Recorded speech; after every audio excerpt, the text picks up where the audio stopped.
les mitzvot et l'antidépresseur.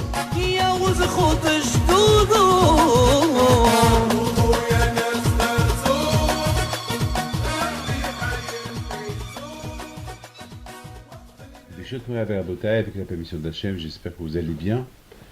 Je vous souhaite à vous tous, si Dieu veut, une bonne fête de Pessah. Et avec les deux Akadosh Baruch Hu, c'est Hachem que on réussit un jour, si Dieu veut, à recevoir Mashiach. Alors, nous allons parler un peu de Pessah, de la Torah. Il faut savoir une chose, que la sortie de l'Égypte a été vraiment conditionnée. C'est-à-dire que Hachem, il a décidé que les Juifs devaient être esclaves quelque part dans le monde, et après Hachem il a choisi l'Égypte, parce que l'Égypte c'était c'est un empire de l'époque. Si vous voyez un peu l'histoire, il y a vers 5000, 4000 ans, il y a 5000 ans, 4000 ans, c'était à l'époque l'Égypte qui gouvernait le monde entier. Donc c'est là-bas que Hachem a décidé que les Juifs, le peuple juif devient un peuple. Il fallait qu'ils souffrent. Vous allez me dire pourquoi. Pourquoi souffrir? Avec un souffrant, on devient des hommes.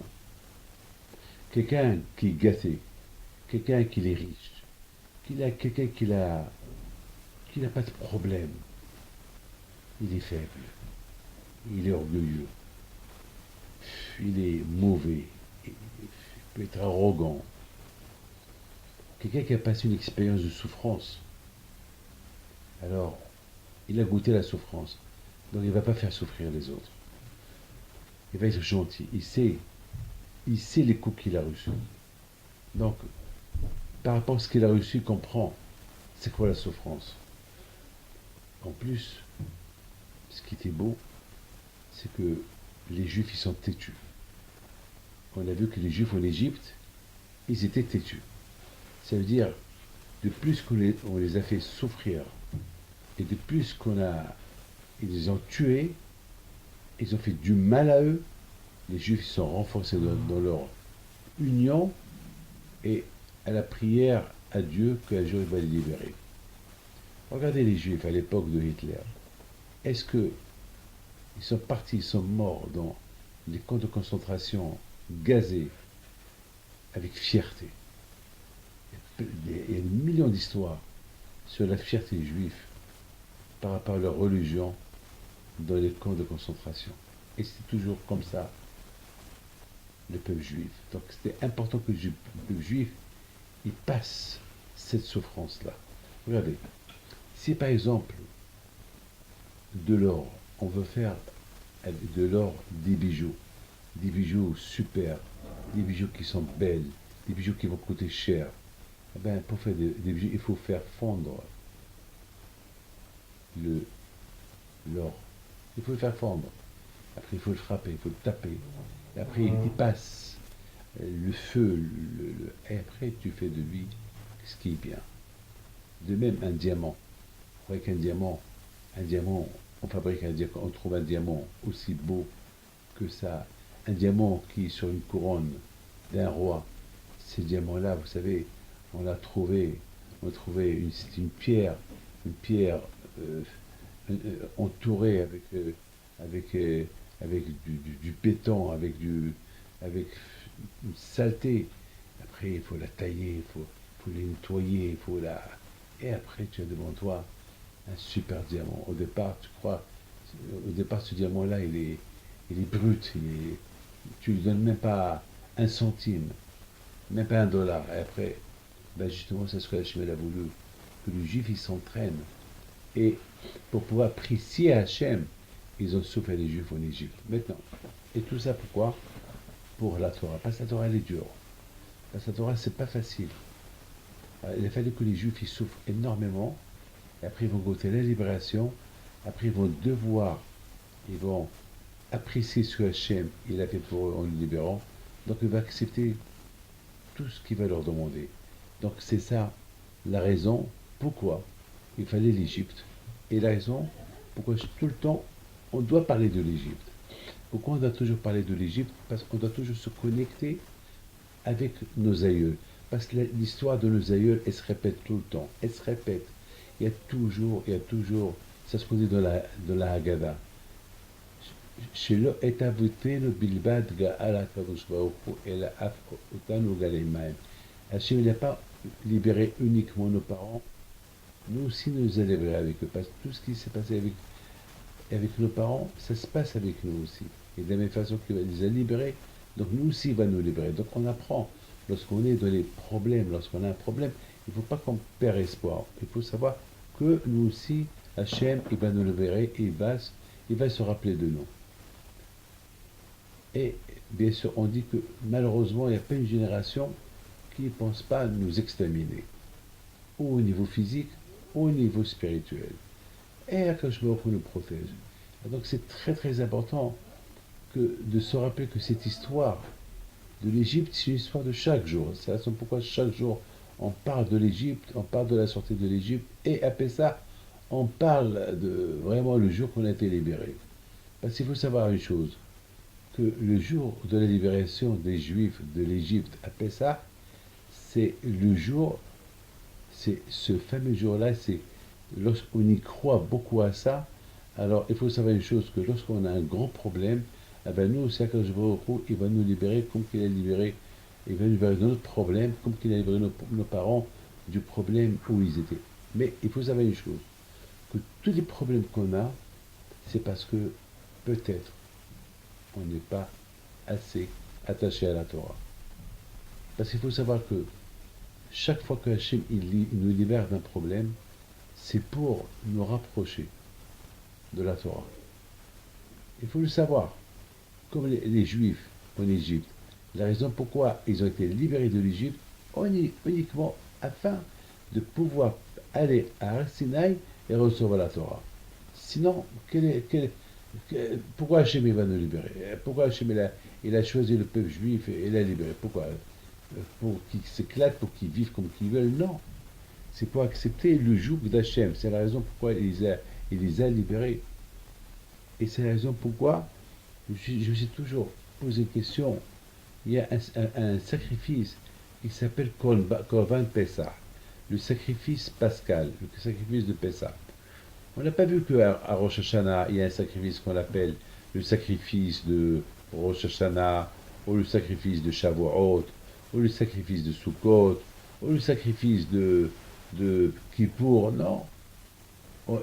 Il s'appelle, à chaque fête, il y a des sacrifices que les Kohanim ils faisaient au Beth Amikdash, mais il n'y a pas précisément un sacrifice que chaque juif il a l'obligation d'apporter, comme le Korban Pessah, le sacrifice, l'agneau pascal qu'on apportait au temple, la veille de Pessah. C'est une obligation que chaque juif il devait apporter ce sacrifice. Obligation. Alors je vous raconte une histoire. Il y avait une fois, le roi Agriphas, c'était vers la fin des périodes de le deuxième temple. Et Agriphas, il voulait savoir combien de juifs ils sont venus à Jérusalem sacrifier l'agneau pascal, qu'on appelle en hébreu Korban Pessah, le sacrifice de Pessah. Il voulait savoir combien. Vous savez très bien qu'on n'a pas le droit de compter les juifs. 1, 2, 3, 4, 5, 1000, 2000, 3000, 4000, non. Donc qu'est-ce qu'il a fait? Il a demandé au Kohanim que chacun qu'il apporte son agneau, parce que vous savez, la veille de Pessah, tous les juifs d'Israël, ils venaient à Jérusalem, ils se faisaient en 3 parties. Et il y avait beaucoup de miracles. Beaucoup de miracles. Ils pouvaient rentrer des milliers de personnes dans une chambre avec leur agneau, et je ne sais pas, je ne peux pas vous dire, il y avait de la place pour tout le monde. Voilà. Il y avait de la place pour tout le monde. Vous savez, un avion, il y a des avions de 200 personnes, il y a des avions de 50 personnes, il y a des avions de 10 personnes, mais là, il y avait un miracle. Là, une place de quelques centaines de personnes, il pouvait rentrer là-bas des milliers ou des centaines de milliers. Ne me posez pas de questions, je ne peux pas vous répondre, moi je crois, c'est tout. Moi je crois, je vous raconte une histoire. Je vous dis, j'ai perdu une grosse somme d'argent. On me l'a volé. Voilà, je vous le dis. On me l'a volé. On me l'a volé. C'était, je devais, j'ai reçu un don et avec ce don-là, je devais construire une synagogue et malheureusement, celui à qui j'ai donné l'argent, bah, il a fait faillite. Admettons, c'est pourquoi je dis qu'il me l'a volé, parce que il a utilisé mon argent pour ses affaires, mais que voulez-vous que je fasse? Je l'attaque. Que voulez-vous que je fasse? Donc j'ai appelé le monsieur qui m'a donné l'argent. Je dis voilà, il ne faut pas m'en vouloir. On devait donner. Moi, au lieu que je donne une partie, je lui ai fait confiance, je lui ai donné une grosse, et c'est tout par chèque, hein, c'est officiel, c'est pas du black, c'est pas d'argent noir, tout est officiel. Ça veut dire que je peux l'attaquer si je veux. Mais comment voulez-vous que j'attaque? Déjà, il est embêté, déjà, il est en faillite. Même si je l'attaque, il va me donner quoi? Il va me donner quoi? Ben, qu'est-ce que je vais faire? Je pouvais que avoir de la peine et dire à Hachem, non, les plans, ils étaient prêts.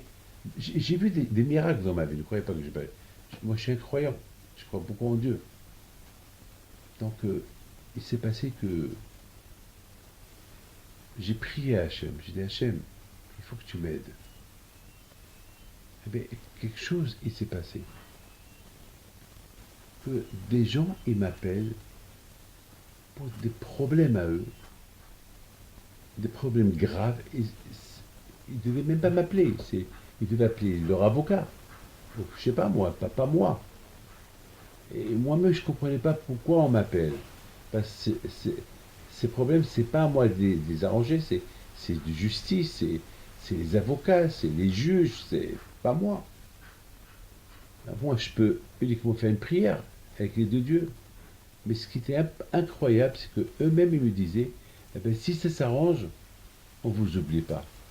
La même semaine, ça s'est arrangé pour 4 5 personnes, ben, j'ai récupéré la somme que j'ai perdue. Allez-y voir, c'est les Mouna. C'est tout. Il y a pas. Ne cherchez pas trop à savoir, c'est comme ça. J'ai des milliers d'histoires comme ça. Vous savez, j'ai beaucoup d'échivotes. Je dois faire vivre des centaines de familles. Vous savez, j'ai des chivotes en Israël, j'ai en Argentine, j'ai en France. Donc, grâce à Dieu, dans chaque endroit, il est géré par son comité, mais je suis obligé de voyager partout. Ben, je suis obligé de voyager partout pour que, parce qu'ils veulent une présence. Bon, grâce à Dieu, c'est pas, mais c'est des miracles. Aujourd'hui, les temps, ils sont pas faciles. Aujourd'hui, les temps, ils sont durs. Mais c'est la veille de Pessah. On a beaucoup de gens qu'on aide pour, pour passer Pessah.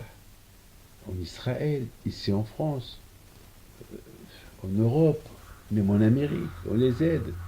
Euh, C'est c'est- c'est des budgets énormes. Mais Hachem, on a la foi en Dieu, c'est tout. Donc, donc, donc la prière, c'est tout. Il faut prier.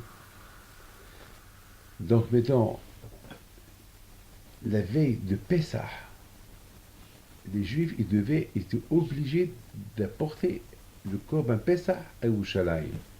Ils étaient obligés. Vous imaginez, le temple était petit. Comment ils pouvaient rentrer dans ce temple-là, dans cette salle où il y avait les sacrifices? Combien? Des centaines de milliers. Comment ils rentraient? Je ne peux pas vous dire. Il y avait la bracha. On rentre, on ne compte pas. Un qui rentre. Je ne sais pas combien il y a là-bas. En 3 parties.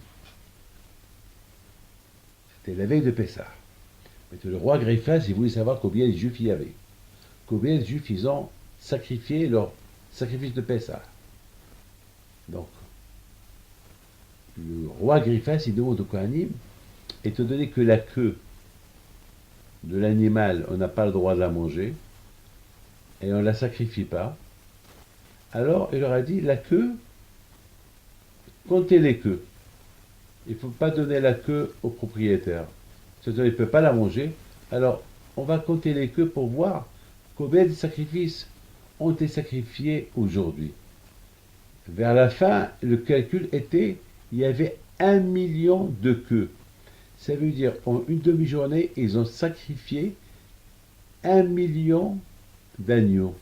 D'où ils ont eu 1 million d'agneaux? Maintenant, n'oubliez pas une chose. Et c'est pas tout le monde qui pouvait se permettre d'avoir un agneau. Donc parfois, il peut y avoir 10 familles qui achètent un agneau. Il peut y avoir jusqu'à 100 familles qui vont cotiser à acheter un agneau. C'est-à-dire combien de millions il y avait à Yerushalayim? Inimaginable. Inimaginable. Voilà. Donc maintenant, la question qui se pose, pourquoi, rien qu'à Pessah, on doit apporter l'agneau pascal? Il s'appelle en plus le sacrifice de Pessah. Alors qu'à Rosh Hashanah, on n'apporte pas.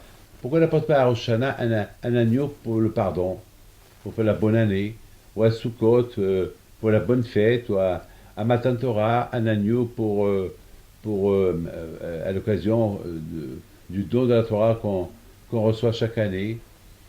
Pourquoi que à Pessah, on a porté le Korban Pessah? D'ailleurs, même aujourd'hui, qu'il n'y a pas le temple, alors on fait Zecher le Korban Pessah. On met le zéroa,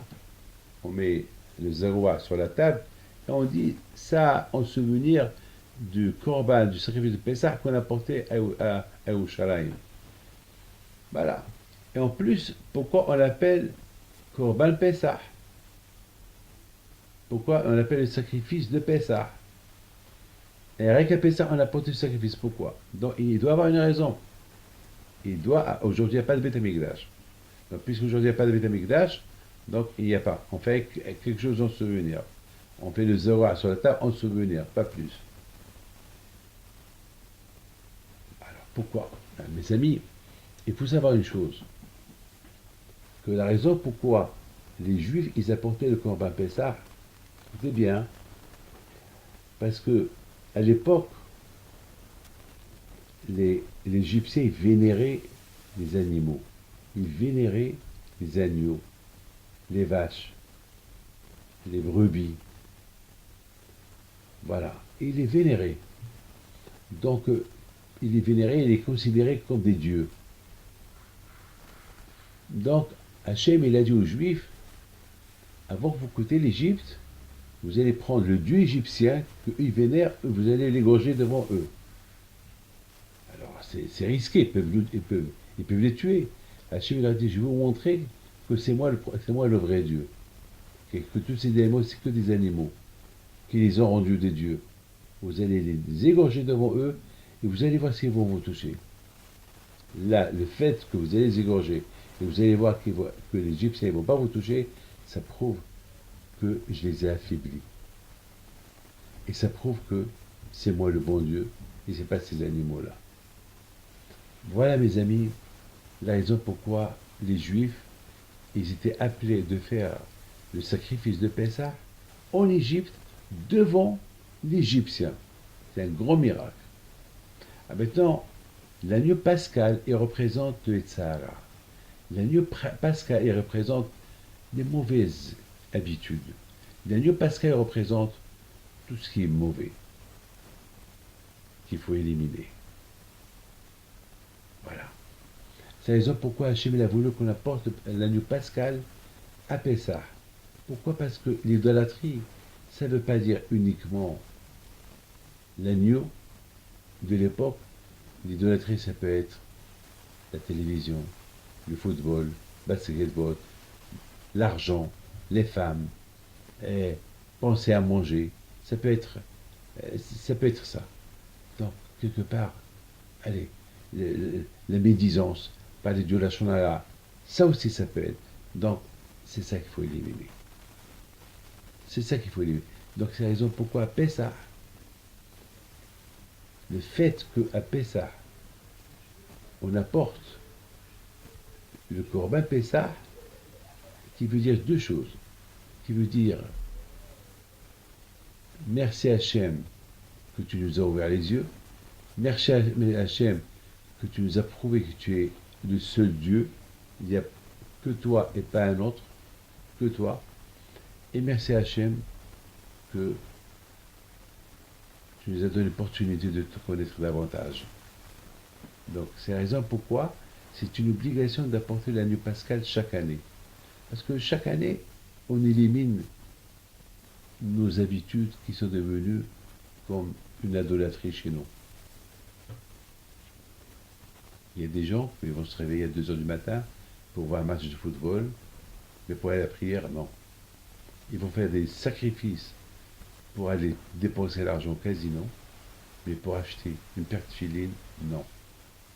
Donc le Corban Pessah, il représente égorger, éliminer tout ce qui te sépare de Dieu, tout ce qui te fait croire que c'est telle chose, c'est ta vénération, c'est Dieu et pas le vrai Dieu. Et c'est ça, mes amis, Corban Pessah. Et c'est pour ça que c'est important. On commence, parce que tout ça c'est une préparation pour Matan Torah. À quoi sert de recevoir la Torah si tu vénères autre chose? À quoi sert de recevoir la Torah si ta tête elle est prise par le match de football? Ta tête elle est prise, tu es prêt à faire n'importe quel sacrifice pour n'importe quelle chose bidon, et la Torah, tu la mets en dernière position. Tu mets tout en priorité et pas la Torah. Donc c'est ça. Hachem, il a dit au Béni Israël avant de quitter l'Égypte, et sachez que quitter l'Égypte, c'est pour une cause, pour recevoir la Torah. Donc pour recevoir la Torah, déjà, il faut qu'ils enlèvent, il faut qu'ils éliminent tout ce qui va être un obstacle par rapport à la Torah. C'est quoi? La vénération. Aimer quelque chose d'autre. Alors, tout ce qu'ils aiment, tout ce qu'ils vénéraient, cette idolâtrie, il fallait l'éliminer. C'est une préparation, éliminer la Avodah Zara, éliminer tout ce qui est priorité avant de recevoir la Torah. C'est-à-dire éliminer tout ce qui est extérieur pour pouvoir maintenant devenir et mettre la Torah en priorité. Vous avez compris, mes amis? Et c'est ça la fête de Pessah. Et c'est pour ça qu'on l'appelle le sacrifice de Pessah. Se sacrifier, faire un sacrifice pour une chose dans laquelle on a l'habitude, dans laquelle on est attaché, uniquement pour maintenant se détacher d'elle et s'attacher à Kadosh Baruch Hu et recevoir la Torah. Ah, mais maintenant, mes amis, qu'on a expliqué ça, il y avait une fois un... Ouais, je vous la raconte, hein. Il y avait une fois un monsieur qui était athée. Il a vu un rabbin qui était en train d'étudier. Et il a vu que le rabbin, il avait son doigt, était tellement penché vers l'étude, jusqu'à que sa main, elle était sous son pied. Et il a écrasé avec son pied sa main, jusqu'à que le sang elle a commencé à couler. Sans que le rabbin s'est rendu compte. C'est une belle histoire qu'elle écrit dans la Gemara Shabbat. Donc, le monsieur qui est athée lui dit, mais vous êtes des juifs fous. C'est fou, tu te rends même pas compte que le sang, il coule de tes mains. C'est parce que, même lorsque vous avez reçu la Torah, vous avez fait la folie. Au lieu de dire, Nishma Venaz, on écoute, après on fait, vous avez dit, on fait, après on écoute. Attends, en général, on propose une affaire à quelqu'un, on entend de quelle affaire on parle, ou on dit oui, ou on dit non. Mais vous, jamais on a entendu quelqu'un qui propose une affaire à un autre, sans lui dire quelle affaire lui proposer. Allez, j'achète. Tu achètes quoi? Petit, tu vas acheter tu vas acheter des ordures. Alors vous aussi, au lieu d'écouter Qu'est-ce que Hachem veut vous proposer? Vous avez dit non, on fait, après on entend.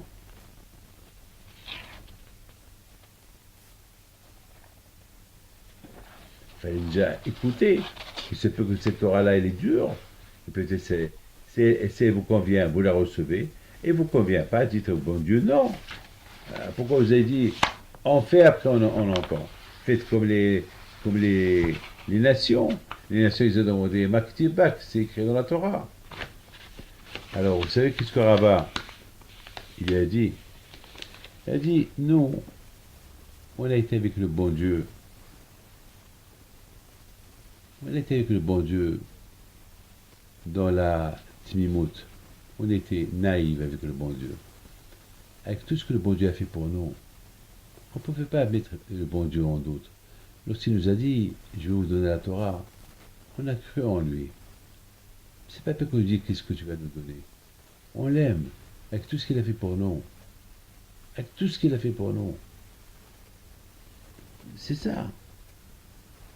On a, on a compté sur Hachem, qui ne va pas nous tromper, qui ne va pas nous donner des choses qu'on ne va pas faire. Donc, si Hachem nous a donné la Torah, Hachem il sait qu'il ne va pas nous donner quelque chose qu'on ne va pas faire. Il nous a donné des choses qu'on peut faire. Donc, on a dit, on fait et après on écoute. Est-ce que tu as vu que je me suis, j'ai écrasé mes mains avec mon pied et le sang il coule et je ne me suis pas rendu compte? Ça prouve que j'étais tellement penché, je me régalais tellement dans la Torah que j'étais en train d'étudier que je ne me suis même pas rendu compte que j'étais en train de saigner, de faire saigner mes mains avec du sang. Donc, vous savez, on va pas prendre des risques sur quelque chose qu'on n'aime pas. La preuve que je l'aime, voilà. Mes amis, c'est ça le peuple juif.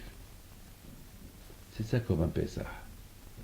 Pour aimer Hachem, il faut éliminer, égorger, sacrifier tout ce qui peut être obstacle, tout ce qui peut être entre toi et le bon Dieu.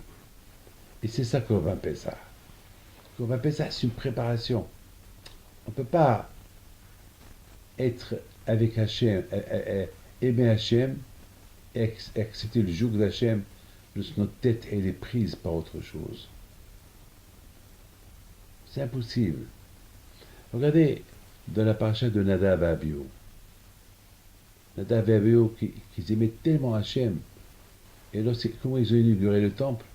Ils ont inauguré le temple en ajoutant des choses que Moshe Rabbeinu ne leur a pas dit encore de le faire. Parce qu'il fallait attendre ce que Moshe le dit. Et eux, ils ont ajouté du bois dans le feu.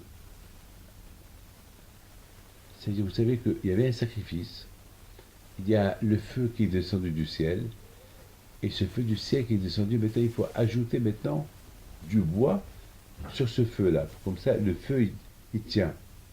Mais il fallait que Moshe leur dise. Mais eux, ils n'ont pas attendu que Moshe leur dise, eux, ils l'ont fait. Et c'est ça la faute qu'ils ont fait, ils sont morts. Et pourquoi ils n'ont pas attendu Moshe qui leur dit d'ajouter le bois? Parce qu'ils aimaient tellement Hachem, ils étaient tellement excités de le faire.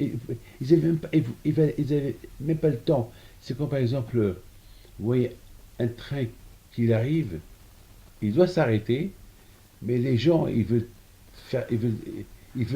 déjà monter dans le train avant qu'il s'arrête. Et avant que ça, il veut déjà monter dans le train.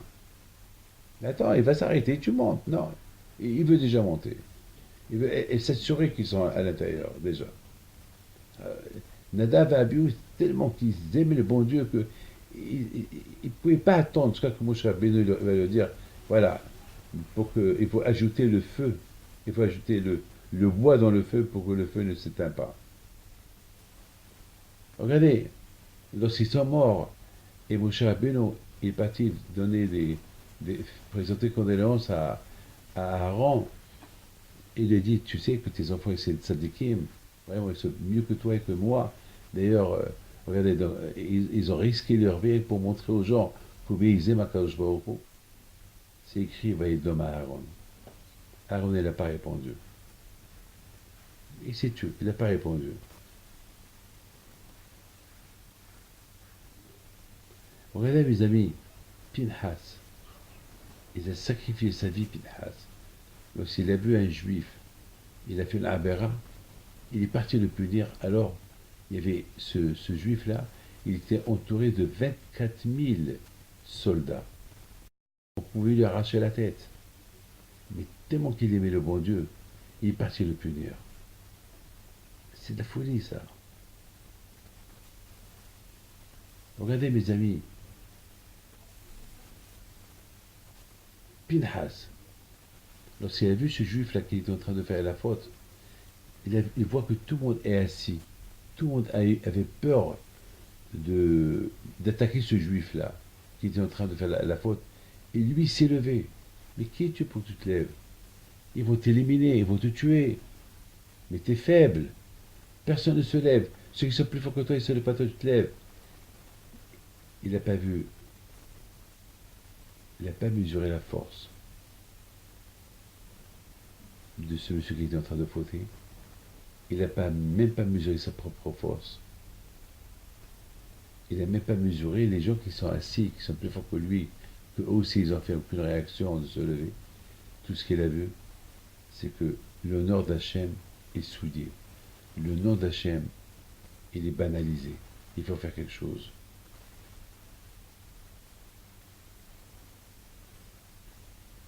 Les amis, vous savez que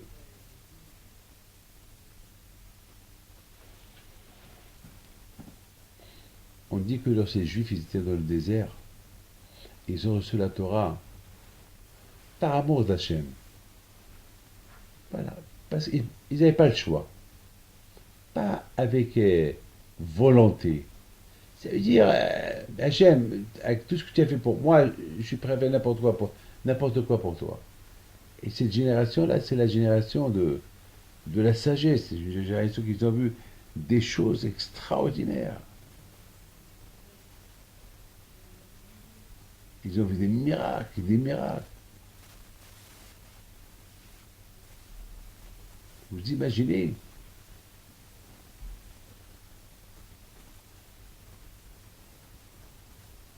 Lorsque le peuple juif est rentré dans la terre de Canaan pour combattre les ennemis, les 7 nations, il y avait il y avait deux tribus ennemies qui sont partis les aider.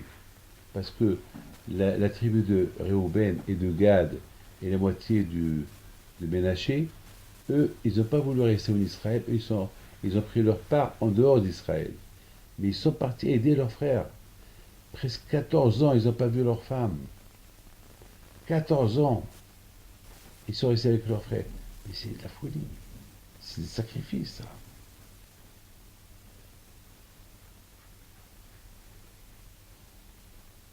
Lorsque les Juifs, ils ont vu que Moshe Rabbeinu, s'il fait la guerre avec Midian, il va mourir, eh ben, ils n'ont pas voulu faire la guerre aux Midianim pour que Moshe Rabbeinu il reste vivant. On a vu, c'est des sacrifices. Ils étaient prêts à se sacrifier, à rester dans le désert encore des années, pourvu que Moshe Rabbeinu reste vivant. Voilà un autre sacrifice que je vais vous dire. Lorsque Hachem leur a dit de construire le tabernacle, ils apportent, encore ils apportent. Ils n'ont pas voulu s'arrêter. Parce que Hachem leur a dit arrêtez. Arrêtez.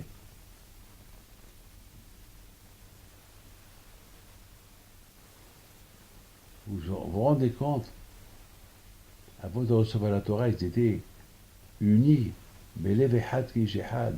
C'est dur d'avoir un peuple uni. C'est-à-dire qu'il n'y a pas de haine, rien du tout. C'est un sacrifice de pouvoir accepter que celui est plus riche que moi et je l'adore et je l'aime. Lui, il a ce que moi j'ai pas et c'est mon ami.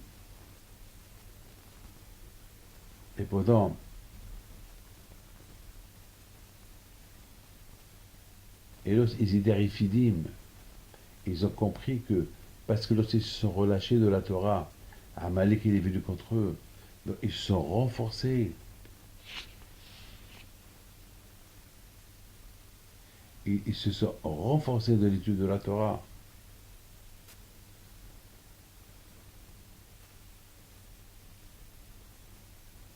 C'est un sacrifice déjà de dire Naase Venishma. On fait, on écoute. Même si c'était béhonnête.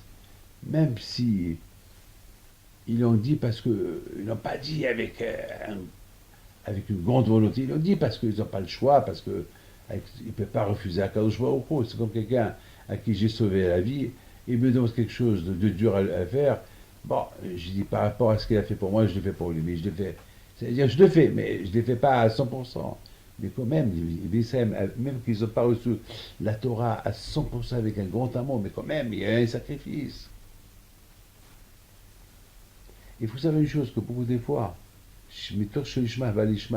beaucoup de fois lorsqu'on fait quelque chose sans gros sacrifice, à la fin on fait la chose avec un grand sacrifice.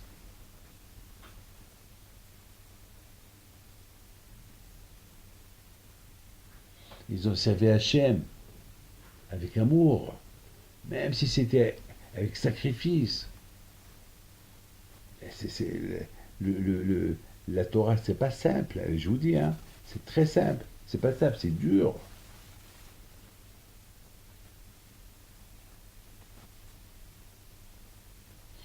D'ailleurs, même les Malachim, même Hachem, ils ont demandé, mais comment ces juifs-là, ils ont dit, on fait après on écoute. Mais comment Hachem, tu te poses cette question, mais ils n'ont pas le choix. Mais quand même s'ils n'ont pas le choix, ils auraient pu dire, on veut écouter après on fait. Tout quelqu'un, il a le choix. Mais Moshe Rabbeinu, il s'est étonné. Comment les Israël, ils disent, on fait, après on écoute. Ça veut dire que mettre c'est un sacrifice.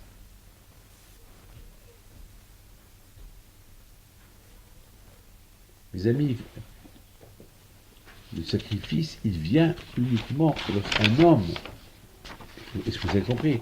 Le sacrifice, il vient uniquement lorsqu'un homme, il sacrifie ses, ses, ses volontés, son matériel.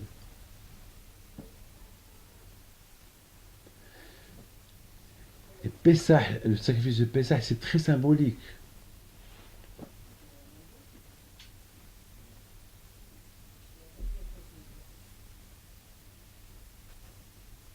Ce qu'il y avait du peuple juif dans le désert, avant de recevoir la Torah, d'être unis, c'est être comme une seule personne et unis. C'est parce que ils sont concentrés. Maintenant, on va aller au but. Le but de la société des Juifs, c'est la Torah. Alors maintenant, on va aller recevoir la Torah. Même s'ils n'avaient pas le choix, mais ça y est, c'est la Torah. C'est de la folie, ça. Ils sont renforcés du moment qu'ils sont relâchés de l'étude de la Torah.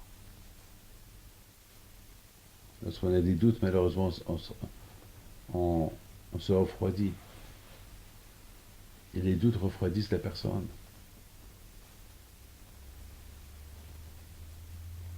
Lorsque quelqu'un se refroidit, il se refroidit dans les moulins de Dieu, dans les moulins des tzadikim et tout. Et Amalek, il les a refroidis, Amalek. Il a refroidi les Juifs avant de recevoir la Torah. Ils se sont maintenant renforcés. Parce qu'Amalek n'est pas bête. Il avait Amalek que le sacrifice de Pessah qu'ils ont fait les Juifs, c'est éliminer, tuer, égorger tout obstacle entre eux et Hachem pour recevoir la Torah. Alors qu'est-ce qu'il a fait? Ils étaient enthousiastes, les Juifs, pour aller recevoir la Torah. Amalek, ils les a un peu refroidis. Alors les méthodes sont renforcés. Et surtout, ils sont renforcés dans l'union.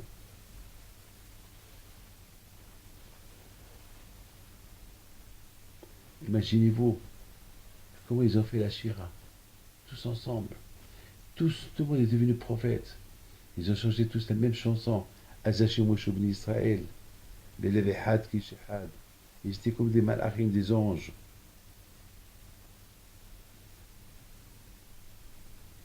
Pour les Juifs, ils ont préparé ce chant avant de sortir de l'Égypte. Non, non, pas du tout. Et ils n'ont rien préparé. Ils n'ont rien préparé. Ils ont commencé à chanter. Je pose une question. Pourquoi dans le ciel, ils n'ont pas pensé, ils n'ont pas posé la question, mais qui a enseigné aux Juifs de chanter? Miguel Hachel les Banaï. Parce que vous savez que les Malachim, eux, ils sont prêts à faire avant que le bon Dieu leur dise de faire, parce qu'ils n'ont pas Yetzirah. Les Malachim, ils sont prêts à l'action. Et à Israël, ils sont devenus comme les Malachim. Ils ont dit, on fait, après on écoute. Et il a dit, mais qui leur a dit? Comment ils sont devenus comme ça? Ah, mais pourquoi on n'a pas posé la question, comment ils ont préparé la Shira? Mais comment? Ils ont chanté tous ensemble le même chant. Comment? Comment?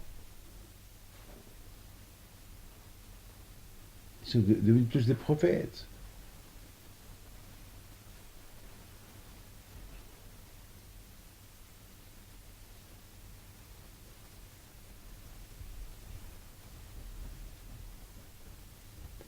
Mes amis, écoutez bien ce que je vais vous dire. La raison, elle est simple. Lorsqu'ils ont quitté l'Égypte, ils ont quitté l'Égypte avec un amour d'Hachem extraordinaire.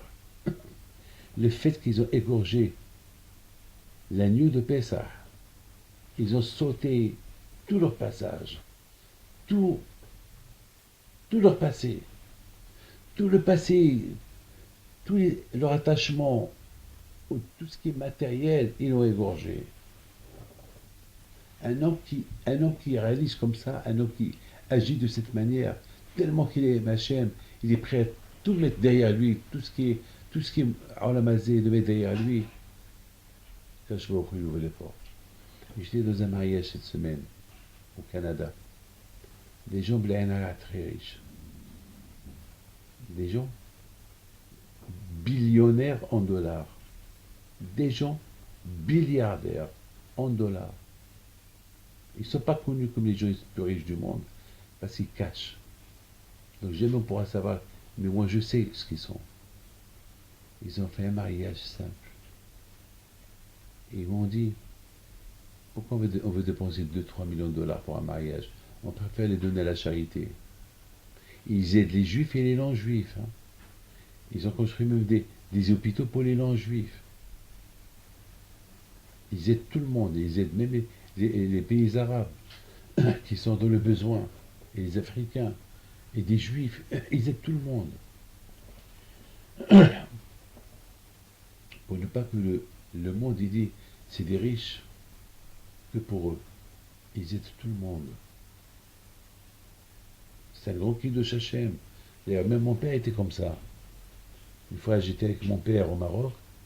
Il y avait un Marocain, un mendiant qui est venu demander à mon père la charité. C'était en 1978-79. Il y avait un juif qui est venu, 2 juifs, et mon père m'a dit, tu donnes au Marocain en premier. Et tu lui donnes tant. Alors, les deux ils ont dit, Hnaïhoud, et nous on est des juifs. Mon père a dit, je vais vous donner à vous.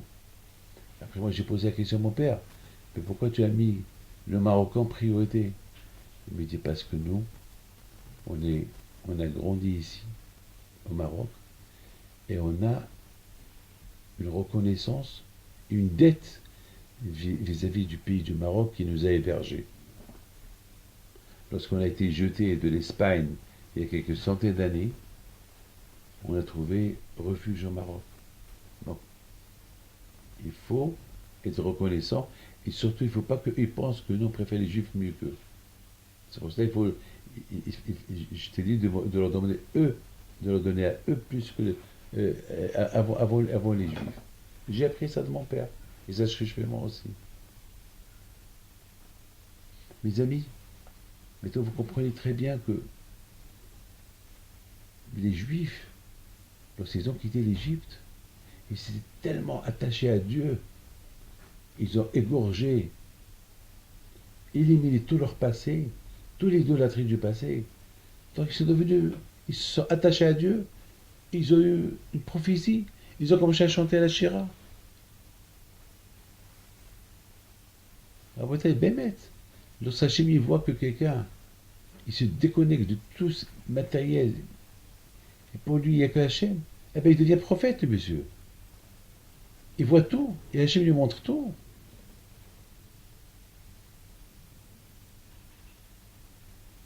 Jusqu'à qu'ils ont, ces gens-là, qu'ils ont chanté avec Moshe Rabbeinu, Azaché Moshe, sans préparation, ils ont dépassé les prophètes.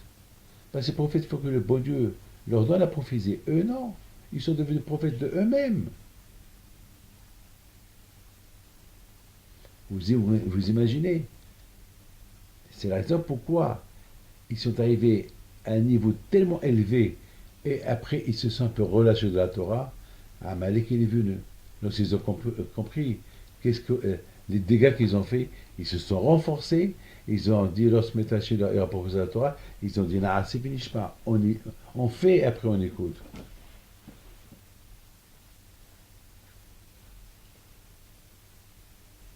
C'est la réparation.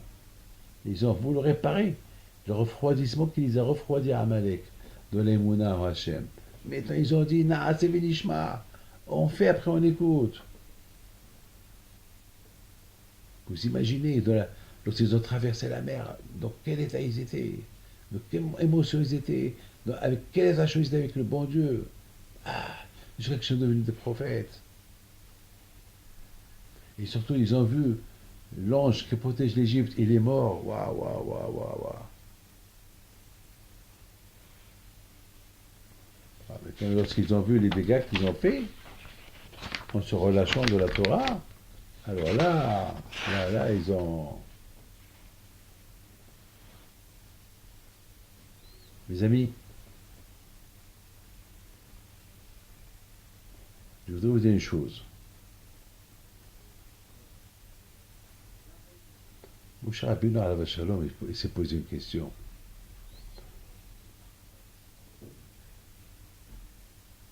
Comment les Israël sont arrivés? Bon, je comprends. À Kiryat Yamsouf, ils sont arrivés à être prophètes. Mais arriver à être comme une seule personne, c'est dur, hein? Ah, c'est dur, hein? Ça, c'est le travail, hein? Hein? Ça, c'est un travail personnel, hein? Beaucoup de fois, on a besoin de l'aide d'Hachem. Ça, c'est un travail personnel. Aime ton prochain comme toi, waouh! C'est pas facile, hein? Ah, c'est Vinishma. Je fais et j'écoute. C'est dur. Et tout le monde a répondu. Le fait que tout le monde s'adorait, tout le monde était uni, il ne pouvait pas un qui va dire le contraire. Parce que le fait que tout le monde ils sont comme une seule personne, donc comme une seule personne, ils ont dit à Dieu, on t'adore, on t'aime, on fait ce que tu veux. On fait, après on écoute.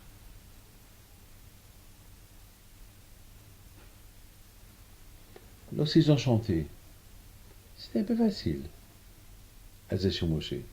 Parce que déjà, avec tous les miracles qu'ils ont vus, bah, c'était facile pour eux de devenir prophète. Mais là, c'est un travail personnel. L'union, c'est un travail, c'est pas un miracle. L'union, c'est pas un miracle. L'union, ne pas aimer quelqu'un et aider quelqu'un, c'est un travail personnel. Les Juifs, ils disent à Moshe Rabbeinu, c'est vrai, lorsqu'on a dit, lorsqu'on a chanté, parce que on était enthousiasme, on était heureux, on a vu des choses que personne n'a vues. Alors, c'est normal. On a dit, ah, c'est normal, on a chanté, on est devenus des prophètes. Mais là, entre-temps, on s'est relâché. Et après, on s'est renforcé. Et c'est un travail dur d'aimer que chacun aime l'autre. Hein.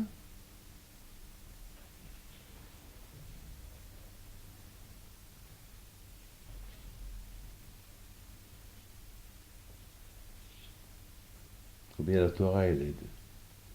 Lorsqu'ils se sont relâchés, avec le doute que Amalek il leur a donné, ils ont compris la faute qu'ils ont fait. Aïe aïe aïe, hier on était prophète, aujourd'hui on s'est relâché, pa. Alors Veisou, il me dit Torah comme qui dit le Rahim Akadosh. Maintenant, ils sont partis avec le but pour lequel ils sont sortis de l'Égypte. Le but c'est la Torah. Allez, en partant avec ce but-là, la Torah les a aidés à être unis. Unis.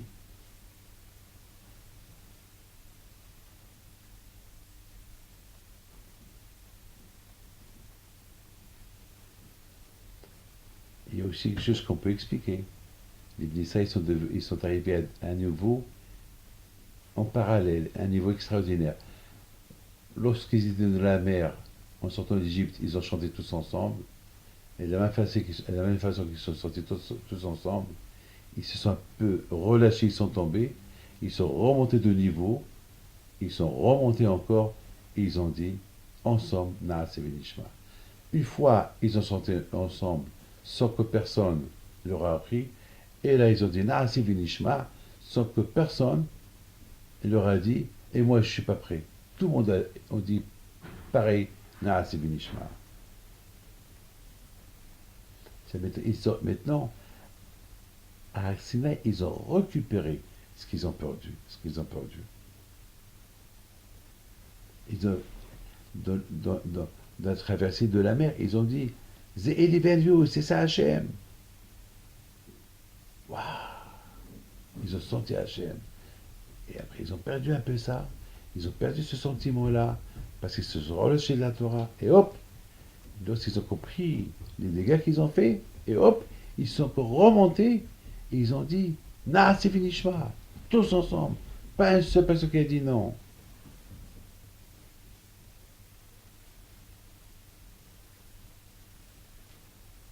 Les Juifs, ils ont compris les dégâts qu'ils ont fait en se relâchant de la Torah et avec la venue de Amalek qui a séparé le nom d'Hachem et la souffrance qu'elle a à Kadosh Baruch Hu à cause de ça.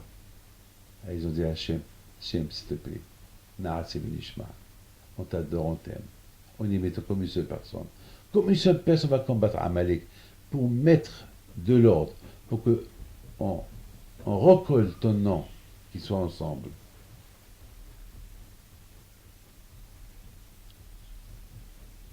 Vous avez un nom juif, les nations, il ne peut pas arriver à ça. Les juifs, ils ont vu Karatem Souf, ils ont vu Akadosh Baruch Hu, ils ont senti Akadosh Baruch Hu, ils ont souffert, et, et par rapport à leur libération, il y avait une condition de recevoir la Torah. Donc c'est des choses que le Goy, il n'a pas passé, hein. Magid, le Rav Yaakov, comme je peux Israël, le Hasachecho Goy. Quand je il n'a pas donné la Torah aux nations parce que c'est impossible. Ils ont pas traversé tout ça. Et il y a une différence. Quelqu'un qui travaille dur pour devenir quelque chose, ou quelqu'un qui gagne au loto, il a tout.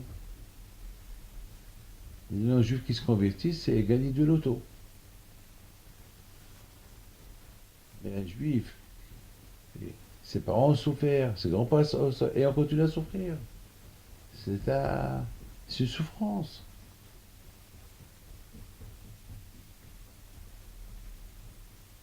Il y a quelqu'un va poser une question qui pose le Imre Emet.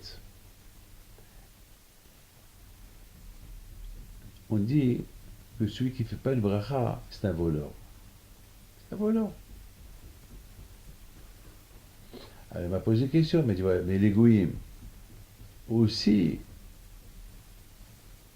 ils ont reçu 7 mitzvot de Noah.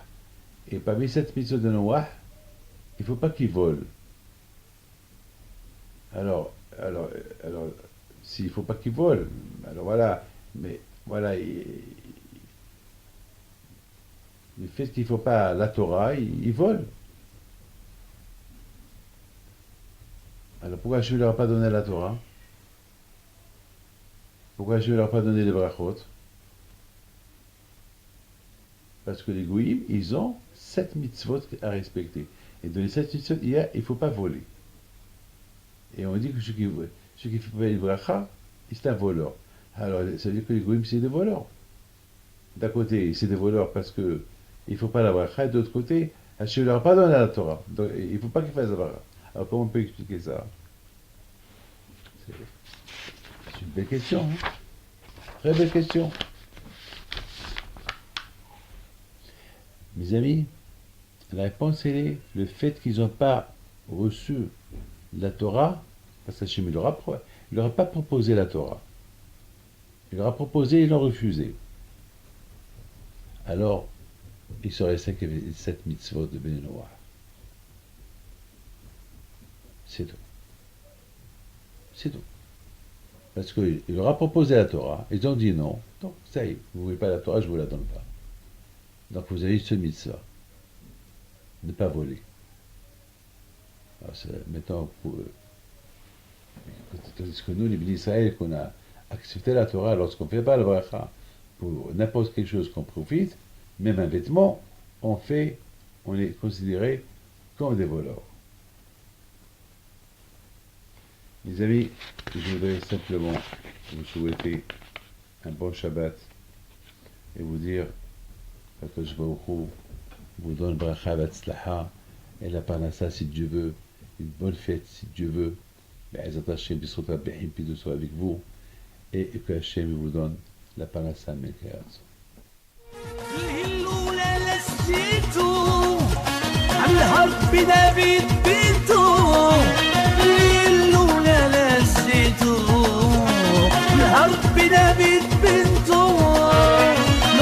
العيالات صغرتو على البيدة